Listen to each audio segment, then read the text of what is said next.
मनकामेश्वर मंदिर। और ये देखिए बहुत भीड़ है दूर तक मेरे पीछे।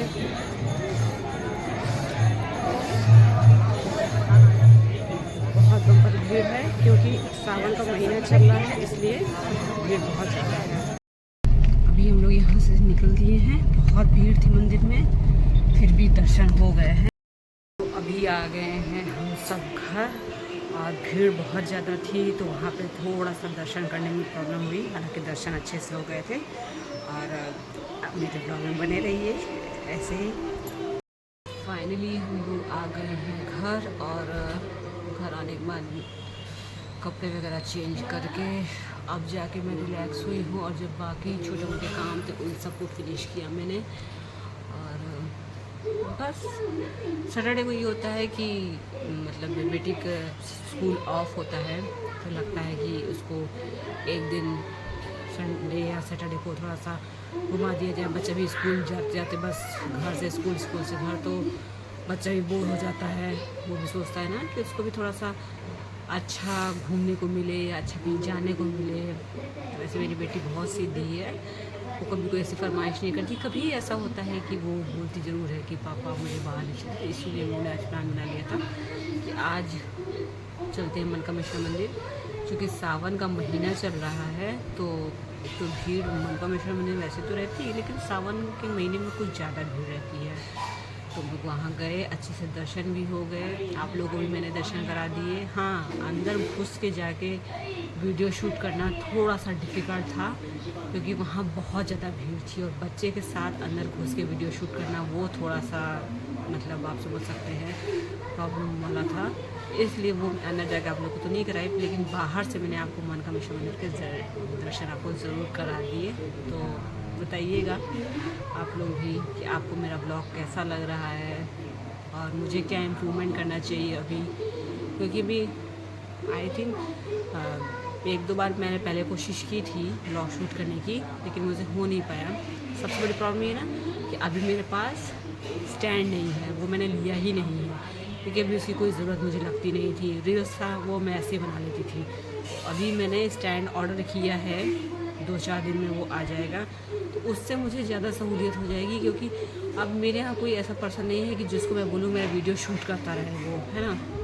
तो उसकी वजह से मुझे थोड़ा प्रॉब्लम, बेटी बहुत छोटी है, हस्बैंड अपने गाँव पे रहते, तो उसकी वजह से मुझे प्रॉब्लम होती है। खुद से शूट करना पड़ता है, खुद से डालना पड़ता है, ठीक है।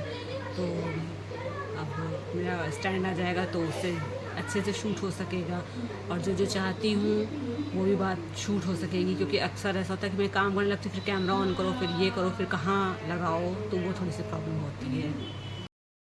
जो 2 दिन में मैंने वीडियो शूट किए हैं वो सिर्फ जो मैं डेली का काम करती हूँ कि खाना बनाना है, बच्चे को स्कूल भेजना है, बच्चा स्कूल से आया है, फिर उसके साथ मतलब लगना है थोड़ी देर, क्योंकि बच्ची मेरी 4 साल की है, तो फिर थोड़ा सा ज़्यादा ही करना पड़ता है।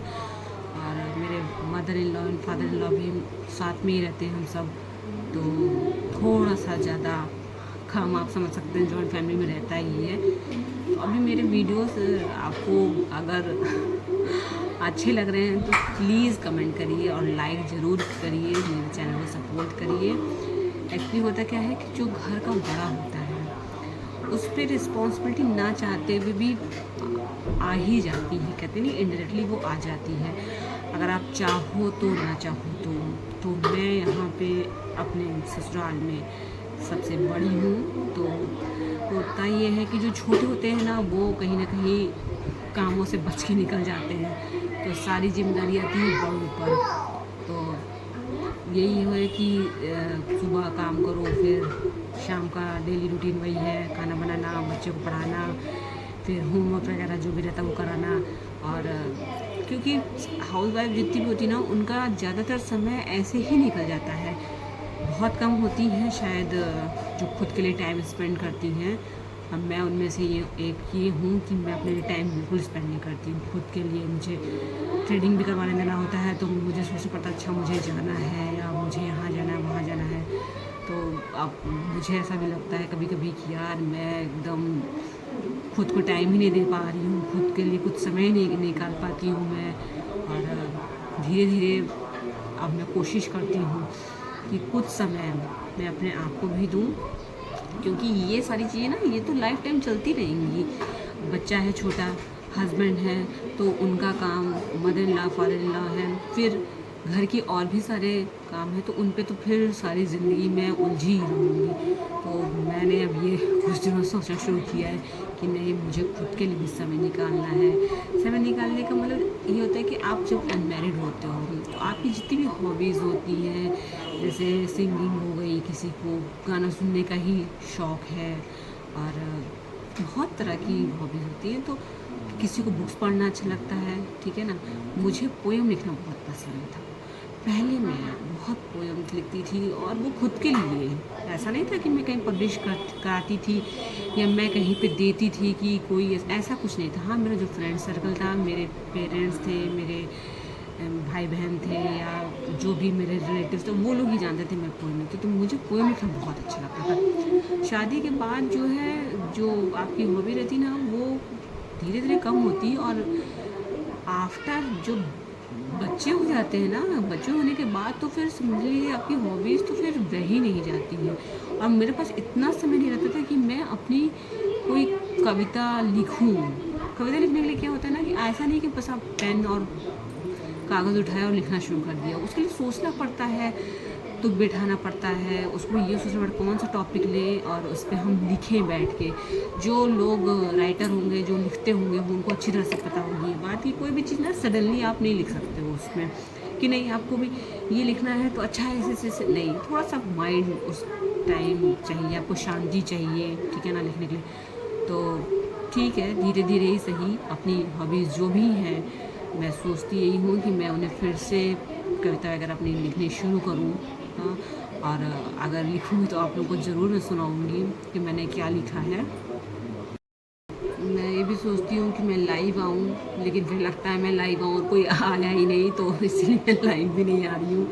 मैं सोचती हूँ कि नहीं, अभी थोड़ा सा मुझे इम्प्रूवमेंट करने की मेरे ऊपर ज़रूरत है, क्योंकि अभी जो है मैं सिर्फ रील्स बनाती थी, और रील्स में मैं शौक़ तौर पर बनाती थी। मतलब मुझे अच्छा लगता है कि हाँ, वो भी कॉमेडी। बहुत कम होंगे जो सॉन्ग होंगे मेरे ऐसे, जो मैं सॉन्ग्स पे रील बनाई हूँ। मैं ज़्यादातर कॉमेडी बनाती हूँ, क्योंकि मुझे ऐसा लगता है कि कोई भी, अगर मैं खुद भी रील्स अगर देखती हूँ तो मुझे अच्छा लगता है कि या तो आप खाना बनाने की वीडियोस देखते हो, खाने की वीडियोस देखते हो, या तो आप सॉन्ग्स देखते हो, ठीक है, या फिर आप जो है ऐसा देखते हो जिससे आपको थोड़ा सा एंटरटेनमेंट हो, हंसी आए, ठीक है ना, कॉमेडी वाले मुझे। तो मैं कोशिश ये करती हूँ कि मैं कॉमेडी के ही रील्स बनाऊँ। सॉन्ग के भी बनाती हूँ, बट मेरे सॉन्ग के उतने नहीं बनते हैं जितने कॉमेडीज़ के बनते हैं वीडियोस। और हस्बैंड मेरे कभी वीडियोस में नहीं आते हैं, रील्स में कभी नहीं आते हैं, उन्हें पसंद ही नहीं है। हाँ, वो शूट ज़रूर कर देते हैं कभी कहने पर, वो कभी आते नहीं हैं। मुझे अच्छा लगता है कि हाँ, मैं बनाऊँ, लोग देखें, पसंद करें। और अगर आपको मेरी रील्स भी अच्छी लगती हैं तो प्लीज़ उससे भी आप लाइक किया करिए, कमेंट किया करिए।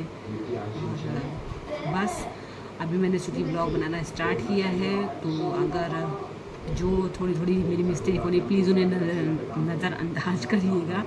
सोचिएगा कि अभी बिगिनर्स है तो मुझे उतना नहीं पता है, लेकिन हाँ, धीरे धीरे करते करते मैं ज़रूर सीखूँगी।